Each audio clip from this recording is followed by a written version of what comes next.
Para repercutir os novos recordes do Ibovespa, converso agora com Gabriel Molo, analista de investimentos do Daicoval Corretora. Bem-vindo sempre à nossa programação, Molo. Que prazer tê-lo por aqui, meu caro. Obrigado, Gabriel. Obrigado, pessoal. Eu que agradeço pelo convite. Duas máximas de uma vez, 163 mil pela primeira vez, agora 164 que acabamos de bater. O que injeta tanta adrenalina assim na nossa Bolsa de Valores? Tivemos máximas históricas praticamente seguidas já há 2 meses. Bem, eu acho que o principal driver, né, que tem feito essa renovação de máximas é a perspectiva sobre a queda de juros tanto lá fora nos Estados Unidos quanto aqui. Conforme os dados econômicos estão saindo, os investidores eles estão precificando que novos cortes lá fora vão ser necessários e aqui nós temos visto com os indicadores que a política monetária está fazendo efeito, o país tem se desacelerado, o que vai fazer com que a inflação vá para o centro da meta e aí abrindo margem para o Banco Central começar o corte de juros. Então, esses dois fatores fazem com que os investidores, em especial os estrangeiros, vejam que o valuation da Bolsa está muito barato e tragam um fluxo, fazendo com que a nossa Bolsa suba bastante. Perfeito. Hoje, especialmente, efeito PIB, efeito divulgação dos dados da economia brasileira. Exatamente. O PIB de hoje confirmou que há uma desaceleração em curso e isso faz com que os investidores precifiquem que provavelmente ali no primeiro trimestre de 2026, acredito, nós vamos começar o ciclo de cortes e aí é aquela velha história. O dinheiro que está represado na renda fixa começa a migrar para a renda variável e as ações começam a subir, especialmente aquelas mais sensíveis às taxas de juros, né? Como consumo, tecnologia, construção civil. Perfeito. E aí, por exemplo, a gente olha para estes volumes e ainda há uma diferença entre o que é negociado para Ibovespa em dólar e o que é negociado em real. Você acredita que a gente ainda tenha mais potencial para ver essa Bolsa de Valores ganhando tração, conforme essas variáveis que a gente coloca agora à mesa, elas continuem presentes para uma economia em 2026? Acredito que sim. Quando a gente olha o PL da Bolsa, nós estamos...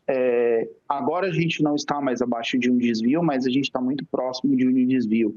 Então, assim, nós estamos abaixo da média histórica e acredito que nós temos um potencial de alta muito bom para 2026.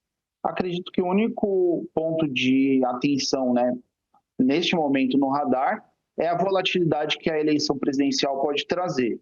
Mas não acredito que isso vai impedir a tendência de alta, porque conforme as taxas de juros forem caindo, o custo de capital das empresas vai cair também, e isso vai fazer com que elas divulguem lucros maiores, né? Então, a Bolsa tem um bom espaço para subir.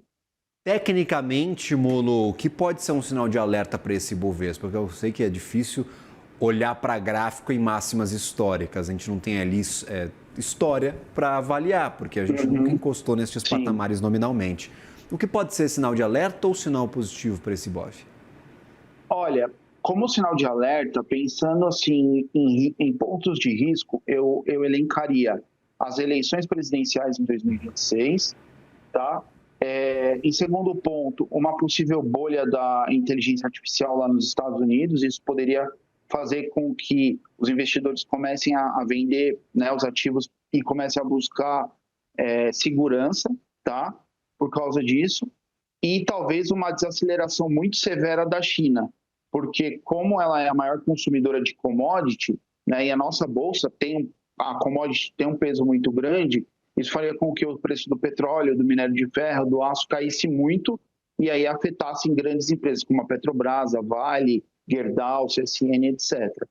Então, do meu ponto de vista, eu acho que esses seriam os 3 principais fatores que nós temos aí no radar, né? É difícil falar sobre todos, porque eles vão surgindo ao longo do tempo. Agora, os pontos positivos, eu acredito que seja se o Congresso e o governo esfriarem essa briga, né? Isso faria com que os investidores se sentissem mais à vontade para comprar a Bolsa. Acredito também que se o governo tiver um rigor fiscal maior, né, mostrar que ele vai realmente ajustar as contas em 2026 enfim, e depois da eleição, né, o próximo governo, seja a oposição ou seja a situação, mostrar que vai ter um rigor fiscal, isso também vai ajudar bastante nas contas públicas e vai fazer com que mais investimento estrangeiro venha para o Brasil, possa levar a bolsa aí para 200 mil pontos ou talvez até mais. Obrigado, Gabriel Molo, analista de investimentos da Daicoval Corretora. Sempre bem-vindo aqui à programação. Uma ótima tarde, um bom trabalho. Eu que agradeço. Muito obrigado pelo convite. Valeu, até a próxima. Bom trabalho. Valeu.